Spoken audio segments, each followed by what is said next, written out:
இன்றைக்கு தமிழகத்தில் சென்னையிலிருந்து தமிழ்நாடு முழுவதும் அனைத்து நகர்களிலும் போதைப் பொருள் விற்பனை அமோகமாக நடந்துகிட்டு இருக்குது. நான் சட்டமன்றத்தில் தெளிவாக பேசினேன். திரு ஸ்டாலின் அவர்களே, தமிழகத்தில் போதைப் பொருள் நடமாட்டம் அதிகரித்து விட்டது. இதனால் ஏழைகள் பாதிக்கப்படுறாங்க, மாணவர்கள் இளைஞர்கள் பாதிக்கிறாங்க. பள்ளிக்கு அருகில் கல்லூரிக்கு அருகில் இந்த போதைப் பொருள் விற்பனை நடந்து கொண்டிருக்கிறது, தடுத்து நிறுத்துங்கள் என்று எவ்வளவு முறை எடுத்து சொல்லியும் திரு ஸ்டாலினுடைய அரசு செவிசாய்க்கவில்லை. திரு ஸ்டாலின் அவர்களும் கண்டுகொள்ளவில்லை. இன்றைய தினம் இந்த போதைப் பொருளுக்கு அடிமையாகி கொலை, கொள்ளை, திருட்டு, வழிப்பறிவு, பாலியல் கொடுமை நடக்காத நாளே இல்லை. அப்படிப்பட்ட மோசமான ஆட்சி இன்றைக்கு தமிழகத்தில் நிலவிக் கொண்டிருக்கின்றது. அது மட்டுமல்ல,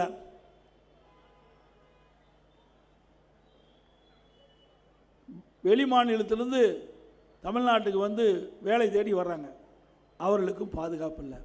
சென்னையில் 2 நாளைக்கு முந்தி பத்திரிகையில் பார்த்துருப்பீங்க, ஒரு வட மாநில தொழிலாளருடைய மனைவியை பாலியல் வன்கொடுமை செஞ்சு கொலை செஞ்சு, அவருடைய கணவரை கொலை செஞ்சு, குழந்தையை கொலை செஞ்சு இன்றைக்கு தமிழகத்தில் ஒரு பதற்றமான சூழ்நிலை உருவாக்கியிருக்கிறாங்க. இவ்வளவு மோசமான ஆட்சி.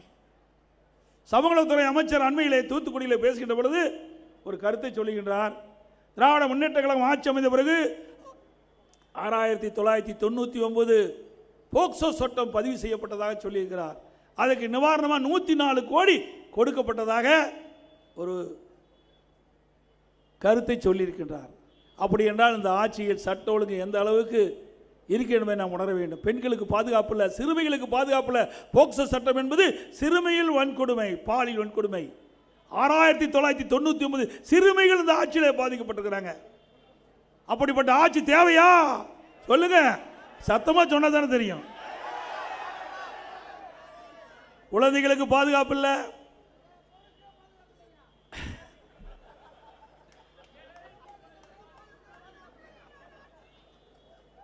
பெண்களுக்கு பாதுகாப்பு இல்லை, சிறுமிக்கு பாதுகாப்பு இல்லை, பாட்டி அம்மாவுக்கும் பாதுகாப்பு இல்லை.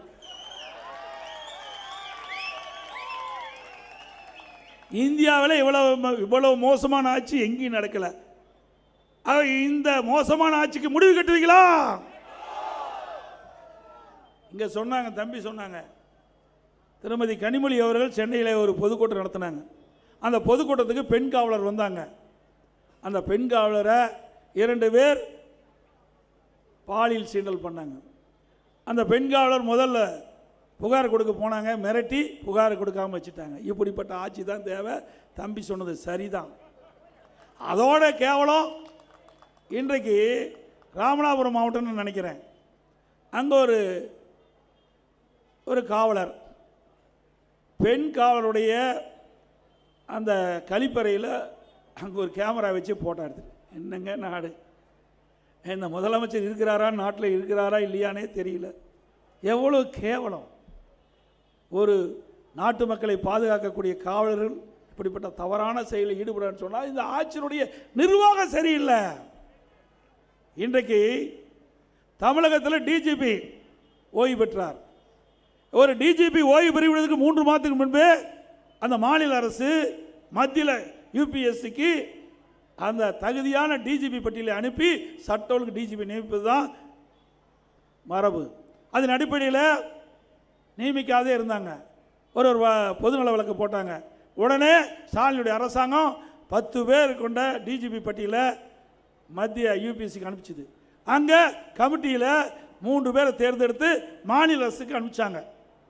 மாநில அரசு அந்த 3 பேர் கொண்ட டிஜிபி பட்டியலில் அதில் ஆய்வு செஞ்ச ஒரு தகுதியானவரை சட்ட ஒழுங்கு நிரந்தர சட்ட ஒழுங்கு டிஜிபியை நியமிக்க வேணும். இதில் என்ன கஷ்டம் இருக்குது? ஏன்னா அந்த 3 பேரும் ஸ்டாலின் சொல்வதை கேட்க மாட்டாங்க, பொம்மை முதலமைச்சர் சொல்வதை கேட்க மாட்டாங்க.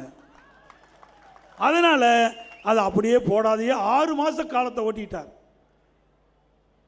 அது மட்டும் இல்லை, ஒரு பொறுப்பு டிஜிபி போட்டார். அவருக்கு உடல்நல சரியில்லைன்னு போய் மருத்துவமனையில் சேர்ந்துட்டார். பிறகு அதுக்கு ஒரு பொறுப்பு டிஜிபி போடுறாங்க.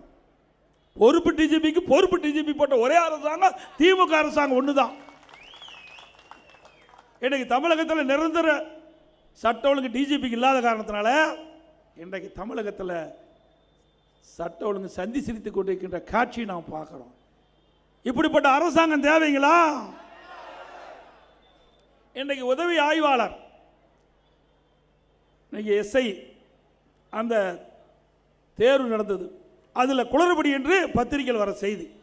அப்போது நம்ம சொன்னோம், ஓய்வு பெற்ற டிஜிபியை அந்த சீருடை பணியாளர் தேர்வாணையத்தை நியமிக்கிறாங்க. நாம் உடனே வழக்கு போட்டோம், ஏற்கனவே பல டிஜிபி இருக்கிறாங்க, அவர்கள் ஒருவரை நியமிங்கள் என்று சொல்லி. அப்படி நியமிக்காத காரணத்தால் ஓய்வு பெற்ற டிஜிபியை அந்த சீருடை பணியாளர் தேர்வாணையத்துக்கு போட்டதுனால குளறுபடி ஆகியிருக்குது. இன்றைய தினம் பத்திரிகையில் வந்திருக்குது. இப்படிப்பட்ட அரசாங்கம் தேவையா?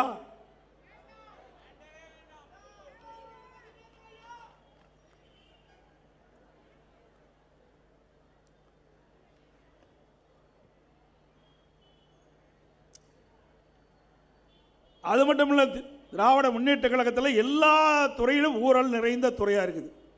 இன்றைக்கு மத்திய அரசாங்கம் அதில் அங்கம் வைக்கின்ற இடி, நகராட்சி நிர்வாகம் மற்றும் குடிநீர் வழங்கல் துறை, அந்த துறையில் நகர்ப்புற வளர்ச்சி மற்றும் குடிநீர் வழங்கல் துறையில் முறைகேடு நடந்ததாக ஒரு அறிக்கையை மாநில டிஜிபிக்கு அனுப்பிச்சிருது. இதுவரைக்கும் நடவடிக்கை எடுக்கல. நீதிமன்றம் போயாச்சு. நிச்சயமாக நீதிமன்றம் அந்த அறிக்கையை நீதிமன்றத்தில் தாக்கல் செய்ய வேண்டும் என்று நீதியரசர் தீர்ப்பு கொடுத்திருக்கிறார். அந்த தீர்ப்பின் அடிப்படையில் அந்த அறிக்கை இடி மாநில அரசுக்கு அனுப்பப்பட்ட அறிக்கையை அந்த நீதிமன்றத்தில் அவள் ஒப்படைக்கின்ற பொழுது அதை ஆய்வு செய்து அதில் உண்மை இருந்தால் நீதிமன்றம் நல்ல தீர்ப்பை வழங்கும் என்று கருதுகிறேன். ஏன்னா எஃப்ஐஆர் போட்டால் தான் இடி நடவடிக்கை எடுக்க முடியும். ஆனால் அதிமுக முன்னாள் அமைச்சர் மீது உடனடியாக எஃப்ஐஆர் போடுறாங்க. ஆனால் திமுக ஆட்சியில் இருக்கின்ற காலத்தில், அதிகாரத்தில் இருக்கின்ற காலத்தில் அவருடைய இந்த துறையை சேர்ந்த அமைச்சரோ இல்லை அதிகாரிகளோ தவறு செஞ்சால் அந்த இடி ஆதாரத்தோடு அறிக்கை அனுப்பிச்சிருக்குது. அந்த ஆதாரத்தின்படி இதுவரைக்கும் எஃப்ஐஆர் போடல. அது இப்படிப்பட்ட ஊழல் அரசாங்கம் தான் திமுக அரசாங்கம். பல பேர் பத்திரமா இருப்பாங்க தேர்தல் நேரத்தில். பல பேர், பல அமைச்சர்கள், பல திமுக காரர்கள் பத்திரமா இருக்க வேண்டிய இடத்துல நிச்சயமா இருப்பாங்க. இன்னைக்கு டாஸ்மாக் கடை தமிழ்நாட்டில் சுமார் 6000 கடை இருக்குது. 6000 கடையில் ஒரு நாளைக்கு 1.5 கோடி பாட்டில் விற்கிறாங்க. ஒரு பாட்டிலுக்கு 10 ரூபா வசூல் பண்ணாங்களா இல்லையா? அது யார் வசூல் பண்ணது? அவர் இப்போ முன்னாள் அமைச்சர் ஆகிட்டார். ஆனால் முன்னாள் அமைச்சரானாலும் அந்த நிர்வாகத்தை அவர் தான் கவனிச்சிட்டு இருக்கார். இப்படிப்பட்ட நிலைமை இந்தியாவில் எங்கேயுமே இல்லை. அது மட்டும் இல்லை, ஒன்று நாளைக்கு 1.5 கோடி பாட்டில் ஒரு பாட்டிலுக்கு 10 ரூபாய்னா 15 கோடிங்க. மாதத்துக்கு 450 கோடி, வருஷத்துக்கு 5400 கோடி, 4 வருஷத்தில் 22,000 கோடி இந்த 10 ரூபா வசூல் செய்தே மேலிடத்துக்கு போயிருக்கிற தகவல். அதையெல்லாம் விசாரித்து தான் டாஸ்மாக் கேஸ் பதிவு பண்ணியிருப்பான்னு எனக்கு கிடைத்த தகவல். இப்படிப்பட்ட ஊழல் நிறைந்த அரசாங்கம் தேவையா? இன்றைக்கு பேசுகிறார் ஸ்டாலின். இன்றைக்கு ஊழல் நிறைந்த கட்சி வாஷிங் மிஷினில் போட்டால் சுத்தமாயிரான, சுத்தமாயிருமா? பாரதிய ஜனதாங்கிற வாஷிங் மிஷினில் போட்டால் சுத்தமாயிரும். ஏன்? உண்மையான இருக்கிற வாஷிங் மிஷினில் திமுக காரன் கொள்ளையடிச்சலில் போட்டால் தான் சுத்தமாகும். அதுக்கு நல்ல வாஷிங் மிஷினாக இருக்கும், நல்ல வாஷிங் மிஷினே நிறுத்திடும். அந்த அளவுக்கு ஊழல் நடந்திருக்குது. எங்களை பற்றி பேசுவதற்கு என்ன அருகதை இருக்குது? கொஞ்சம் ஊழலாக செஞ்சீங்க. நான் ஏற்கனவே குறிப்பிட்டேன், அரிசி பேரூரல், சர்க்கரை பேரூரல், அதுபோல் கோதுமை பேரூரல், பூச்சி மருந்து தெளித்தல் ஊழல், வீரான ஊழல். நீங்கள் சர்க்கரை ஊழலில் அதில் அறிக்கை கொடுத்துருக்குறாங்க திரு கருணாநிதி. அந்த சர்க்கரை மூட்டையில் இருக்கிற சர்க்கரையெல்லாம் எறும்பு சாப்பிட்டுட்டு தான். எது? எறும்பு சாப்பிட்டுட்டுது. அத்தனை மூட்டை சர்க்கரையும் எறும்பு சாப்பிட்டுட்டுது. பிறகு அந்த சர்க்கரை மூட்டையில் இருக்கின்ற சாக்கு பை, கோணி பை இருக்குல்ல, அது கரையாக அரிச்சிட்டுது. எந்த அளவுக்கு நவீன முறையில், விஞ்ஞான முறையில் ஊழல் செய்கின்ற அரசாங்கம் என்று சர்க்காரிய கமிஷனே குறிப்பிட்டு விட்டது. இந்தியாவில் எத்தனையோ மாநிலம் இருக்குது. இதுவரை எந்த மாநிலம் ஊழலுக்காக கலைக்கப்பட்டது கிடையாது. ஊழலுக்காக கலைக்கப்பட்ட ஒரே அரசாங்கம் திமுக அரசாங்கம். திமுக ஊழலில் ஊற்றுக்கான். அதனால தான் பொன்மனச்செம்மல் புரட்சித் தலைவர் பொன்மனச்செம்மல் புரட்சித் தலைவர் எம்ஜிஆர் அவர்கள் இந்த இயக்கத்தை தோற்றுவிக்கின்ற போது தீய சக்தி திமுகவை வீழ்த்த வேண்டும். அதுதான் தாரக மந்திரம். அனைத்து இந்திய அண்ணா திராவிட முன்னேற்ற தாரக மந்திரமே அதுதான். வருகின்ற சட்டமன்ற தேர்தலில் தீய சக்தி திமுகவை வீழ்த்துவீங்களா? இன்றைக்கு பல பேர் நம்ம கூட்டணி அமைச்ச பிறகு சொல்றாங்க, ஏன் டிடி தினகரன் எடப்பாடி பழனிசாமியும் கூட்டணி அமைச்சிட்டாங்களே, என்னையா தவறு? அவர் எங்கள் கட்சியில் இருந்தார், சில கருத்து வேறுபாடு பிரிஞ்சு தனி கட்சி ஆரம்பிச்சிட்டாரு. இப்போ நாங்கள் கூட்டணி அமைச்சிருக்கிறோம், ஒற்றுமையாக இருக்கிறோம், தேர்தலில் சந்திப்போம். அவரும் அதிமுக இருந்தார். இப்போ மீண்டும் அம்மாவுடைய அரசு அமைக்க வேண்டும். இன்றைக்கு தீய சக்தி திமுகவை வீழ்த்தி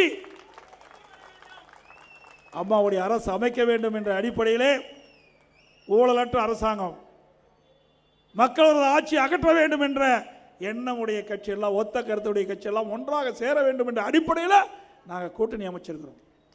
பொறுக்க முடியல, எரிச்சலில் பேசுகிறான் ஒவ்வொருத்தன். அவன் எதிர்பார்த்ததெல்லாம் என்ன? கூட்டணி அமைக்க மாட்டாங்க எடப்பாடி பழனிசாமி, பிஜேபியோட அமைக்க மாட்டார், டிடிவி அவர்களோட அமைக்க மாட்டாங்க, பிஎம்கோட அமைக்க மாட்டாங்கண்ணா.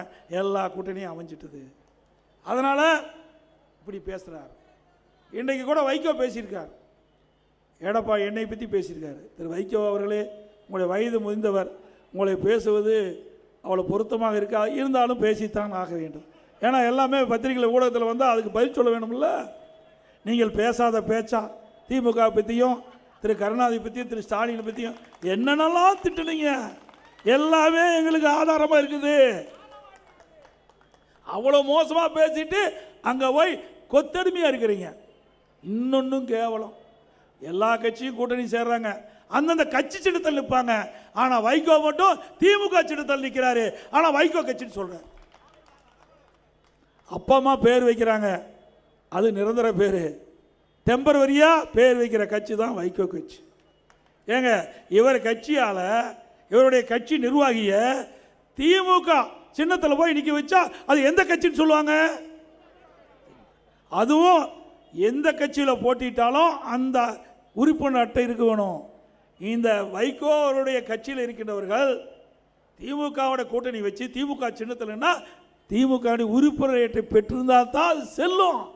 இப்பெல்லாம் வச்சுக்கிட்டு எங்களை பற்றி விமர்சனம் செய்கிறீங்களே. உங்களுடைய மகன் அவர்கள் நாடாளுமன்ற தேர்தலில் திருச்சியில் எப்படியெல்லாம் அழுதார் நாட்டு மக்களுக்கே தெரியும். நான் திமுக சின்னத்தில் நிற்கவே மாட்டேன், சுயேட்சை சின்னத்தில் நிற்பேன், கதறி அடம்பிடிச்சு பிறகு சுயேட்சை சின்னத்தில் நின்னார்.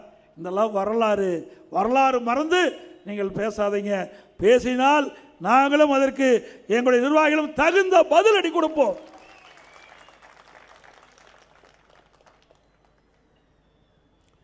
அதே போல திராவிட முன்னேற்ற கழகம் ஆட்சிக்கு வந்து இன்றைக்கு மின் கட்டணம் 62% உயர்ந்துடுது. ஆண்டுக்கு 6% உயர்த்துறாங்க. அதிமுக ஆட்சியில் 2000 மின் கட்டணம் கட்டினீங்களா, இப்போ 4500 மின் கட்டணம் கட்டணும். அதே போல வீட்டு வரி 100% உயர்த்திட்டாங்க. சென்னை மாநகராட்சியில் கடைக்கு 150% உயர்த்திட்டாங்க. ஆண்டுக்கு 6% உயர்த்தப்படும் என்று அறிவிப்பை கொடுத்து கடந்த ஆண்டு அறிவிச்சாங்க. இந்த ஆண்டு 6% உயர்த்தி 106% வசூல் பண்ணுறாங்க. குடிநீர் கட்டணம் உயர்ந்து குப்பைக்கு வரி போட்ட ஒரே அரசாங்கம் திமுக அரசாங்கம் தான். குப்பைக்கு வரி போட்டாங்க. அதோட இன்னைக்கு சென்னை மாநகராட்சியில் நீங்கள் வீடு கட்டணும்னா அதுக்கு வெள்ளை கட்டணம் செலுத்த வேண்டும். மாநகராட்சியில் 1000 வீடு கட்டணும்னா அதிமுக ஆட்சியில் கழிவுநீர் கட்டமைப்பு டெபாசிட் உட்பட 37,500 கட்டினா போதும். இன்னைக்கு திமுக ஆட்சியில் கிட்டத்தட்ட கழிவுநீர் கட்டமைப்பு டெபாசிட் தனி 20,000, தனி கட்டணம் 88,000, 1,08,000 ரூபா இன்னைக்கு கட்டினா தான் அந்த கட்டணத்திற்கு அனுமதி கிடைக்கும். வீடு கட்டலாம் சரி, கடை கட்டலாம் சரி. எவ்வளோ உயர்த்திருக்காங்க என்று பாருங்க. ஒரு பக்கம் மின் கட்டண உயர்வு, ஒரு பக்கம் வீட்டு வரி உயர்வு, கடை வரி உயர்வு, குடிநீர் வரி உயர்வு. இன்றைக்கு இந்த அப்ரூவ் பண்ணுவதற்கு கட்டிட கட்டணமும் அதிகம். அதோட பத்திரப்பதிவு 32% ஊற்றிட்டாங்க, 33% உயர்த்தப்பட்டது.